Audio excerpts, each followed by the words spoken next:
People, Deluded, I'm back again. By the time you're seeing this, you're probably thinking, Deluded, where the hell have you been? Where are your videos? They're normally there. You can't be dropping videos every day and disappear. People, what matters is that I'm finally here. And by this time, there's a whole load of other content. So I've come to spam, I say timeline because I pull it on Twitter, but I'm here to spam your YouTube things. And I hope you've all got your notifications up. But there's a lot of Arsenal, well, not even a lot. This transfer window, there's a lot of nonsense. We might as well speak about some things. Now, while it hasn't at this time been officially confirmed, we know Nketiah is going on loan somewhere, and it looks like the destination chosen is Bristol City. They play a lot of young players. Ask Tammy Abraham potentially what that loan spell did for him. They've been calling for Nketiah since the moment he got into the first team at Arsenal, and now they get their man, and I'm hoping that at least now he can salvage. He hasn't had a poor season, but he's not played senior football. He's not been exposed to it, in which this was designed for. I believe he made 17 appearances for Leeds. How many were 90-minute games, minutes being currency, and he only made 2 league starts. It hasn't been. Listen, he's probably learnt a lot, like I've previously said, under Bielsa, and it's not been a failure, but it's not been the conversation we'd like to have, in that he's played a lot of games, scored a lot of goals, and we're talking, can he replace Aubameyang or Lacazette? Can he present a problem for them being in our squad next year? Or saying, can he do it again in a top division? Or things like that. It hasn't been officially confirmed, but allegedly the club, Arsenal, slipped up, and when updating Eddie Nketiah's profile, they've obviously updated it to on loan and Bristol City. Now, by the time of making this vid, they've probably realised their gaff and either going to remove that or an announcement will follow, and I think it'll be a good move for him. First and foremost, he needs to play games. He needs to earn the right to play. He can't just, obviously we want our man to play week in, week out, and more or less walk into the side, but football isn't like that. He knows himself.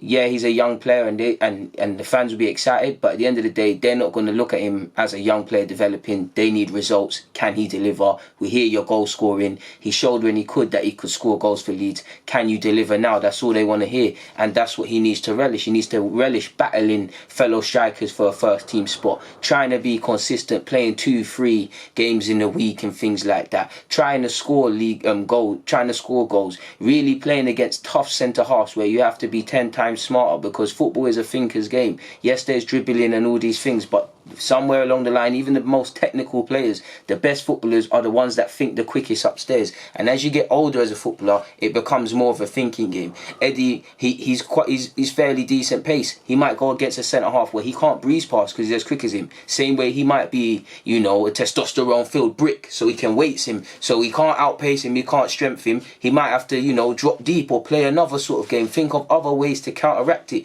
and you don't always get that when you're playing at under 23s football. Like, I'm happy to see Tyrese John Jules gone to Lincoln on loan. From what I've been told, he's not injured. It's a precaution. His hamstring was quite tight. He's missing out on the game today, Tuesday, against Bolton. God willing, he'll be back there on Saturday. Hopefully he scores his goal. Lovely to see him exposing himself. Lovely to see Eddie exposing themselves to first team football. Balogun, I hope he follows suit eventually as well. And as many 23 footballers and under 23s footballers, sorry. And for me, like I've just said, I hope it's a productive loan spell under their manager. They've been calling for him for the longest, so that would show they've got plans for him, having finally got their man. Hopefully he can score goals and just really believe in himself that he can cut it both at Arsenal and in a top division, or just as a professional footballer.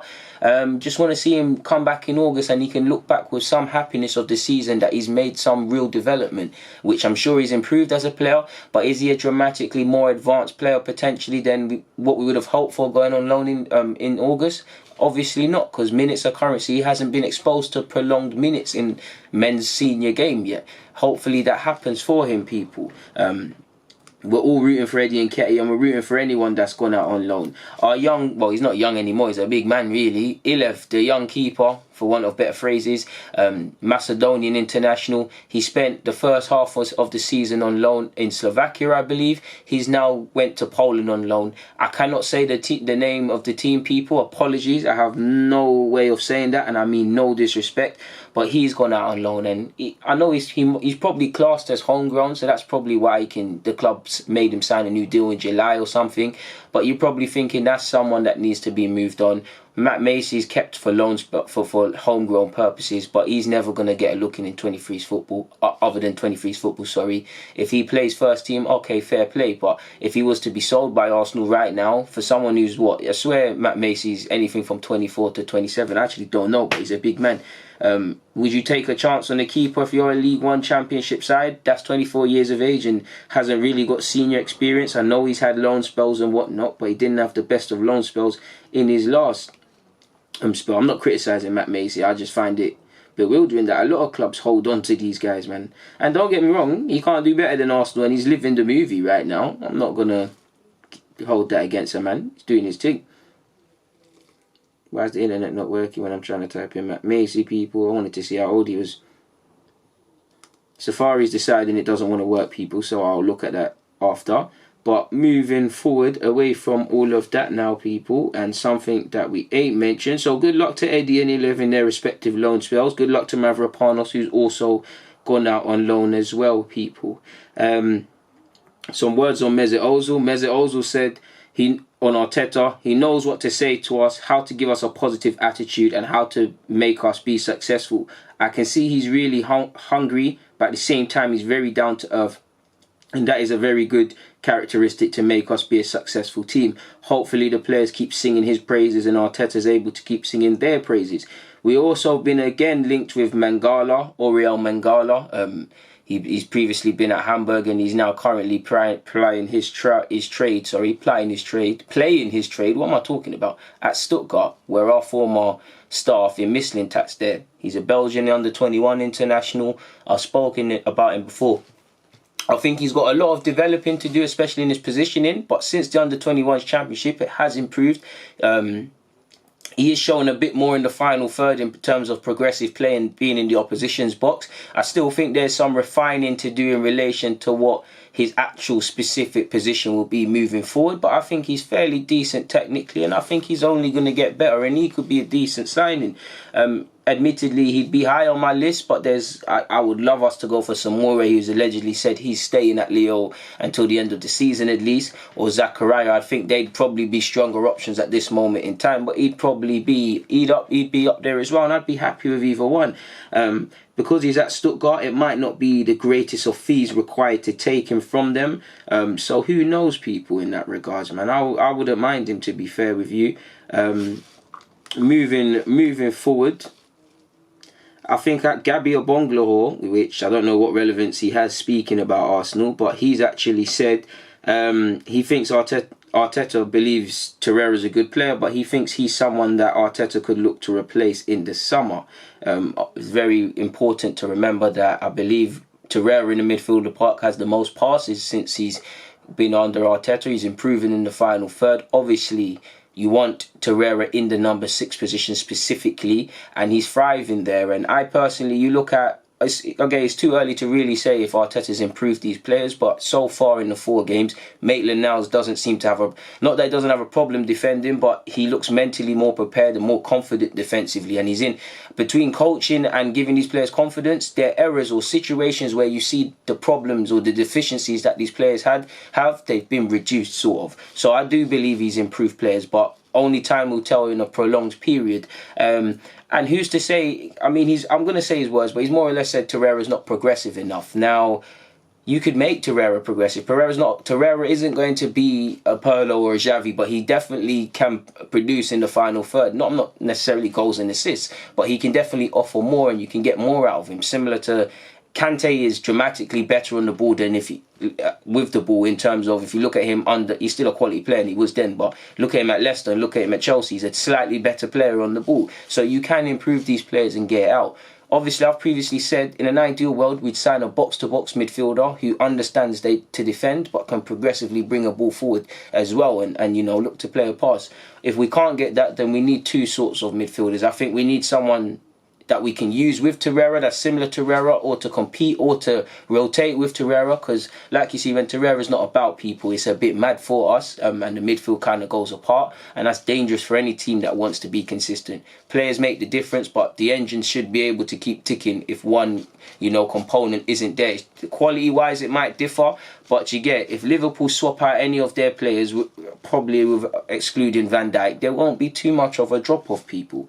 Milner might fill in at either fullback position. Someone they might rotate in midfield. Again, Origi can do his thing, and you would see a drop off because they've got 3 quality attackers. But do you get it? They still have enough to do what they need to do. And Abonglaho said,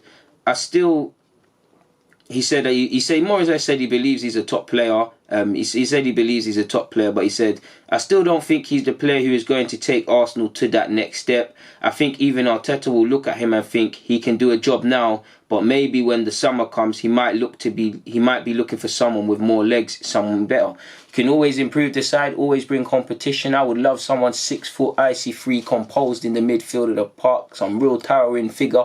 I would love that in midfield with Torreira, little and large, either or. I would not mind that, people.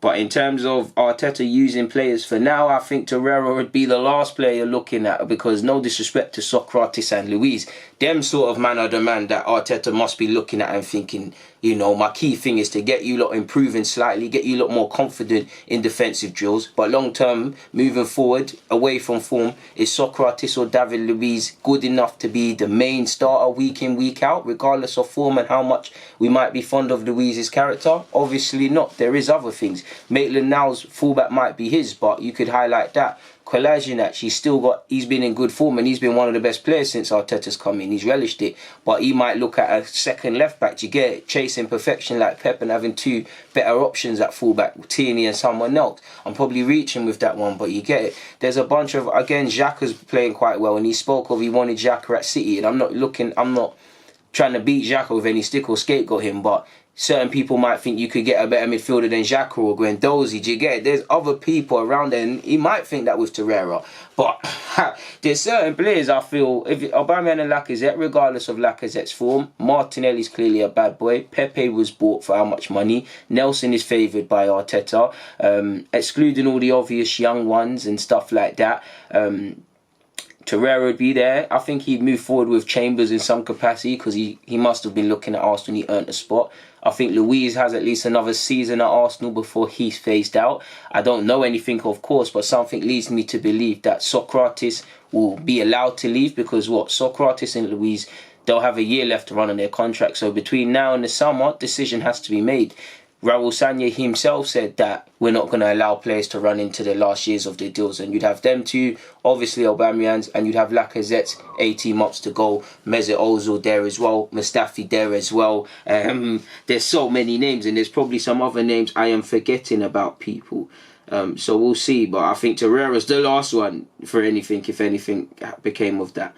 But moving forward, apparently, Arsenal are said to have shown an interest in AC Milan midfielder Frank Kessie, but could face competition from London rivals West Ham for his signature. Now, we're always linked with him. That rumour there comes like, remember when Benzema was always going United? From his Real Madrid days currently to previously back in the days at Lyon, always going United. We was always signing Samba from Blackburn. There were certain teams that was Chelsea. Ironically, Chelsea signed Higuain years later, but Higuain was always in the newspapers. Spurs were always going to get, is it Leandro Damião, who I don't know where he is now, that Brazilian don.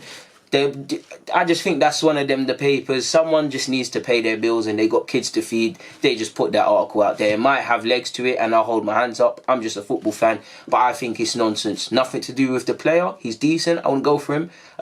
I'll go for Thomas Partey if I had to, because he apparently wants to leave Atletico. But I think that's just nonsense. It's, again, with the Arsenal to AC Milan rumours, it's very easy to invent these things. Former staff, former players of Arsenal and whatnot. I don't know, is there former players? Well, Benassia's there, Iglesias, it's easy to write these ones. Torreira's linked with them all the time. exactly, the wind's going mad as well, people. So it is what it is in that regards. On the topic of AC Milan, I can't remember the opposition, but Benassia played very good. Our former midfielder Benassia played very good for them in the middle of the park, and I'm happy to see his development since he's left Arsenal. I think he could have done a job in our midfield. I'm happy to see Jeffrey Adley. It seems to be ahead of schedule with his injury, people, and he seems to be getting back to fitness of sort, because he was making headwinds in regards to improving himself as a footballer, and he was cut down. Speaking of that, his Lyon teammate, who I've previously made a video on, Maxime Kakare, I believe his name is. Kakare is definitely his last name. Is showing me decent things, the 19-year-old in Lyon, man. I've watched him at youth level for France. He's typically been the captain. Not got the biggest of figures, but he's able to win the ball back. He's not afraid to put a foot in, progressive passes and whatnot. Right now the key for him is to develop at Lyon, but he might get a move. I'm not saying he's world class or this potential and that potential. I'm just saying he's a decent player. I don't think there's anything else to talk about. Like I said at the beginning, good luck to Eddie and Nketiah if rumours are true. Good luck to any of the young players that have gone out on loan. Hopefully we can bring a centre mid and a centre half in. Hopefully definitely a centre half January. Long term, definitely a centre half and a central midfielder. There's a couple roles I would like to improve, but can we? It's another thing. So yeah, on that note, I've got nothing more to add, so I'm not going to waste any more of your time, people. I've done enough of that. Check out my other videos. The Deluded podcast dropped today. It's on Spotify, it's on Google, it's on Apple, it's on all the major outlets. Make sure you go and check that out. Make sure you check out my content. Please leave a comment. Make sure you like, make sure you subscribe. Make sure you're following me on all my socials. Links are again in the description. Until we meet again, people, God bless yourselves. I hope you all stay in good health. I hope you all, achieve your goals or whatever you're trying to do, medium, short and long term. Hell, I just hope you all have a safe life. Tuning out from this video, and yeah, man, I appreciate all the support and all the love you lot give me, and I can't put it into words, but the least I can do, the minimum I can do, people, is express my gratitude to you guys from the bottom of my heart. I'm waffling now, so I'm gonna get out of here. People, DG, God bless.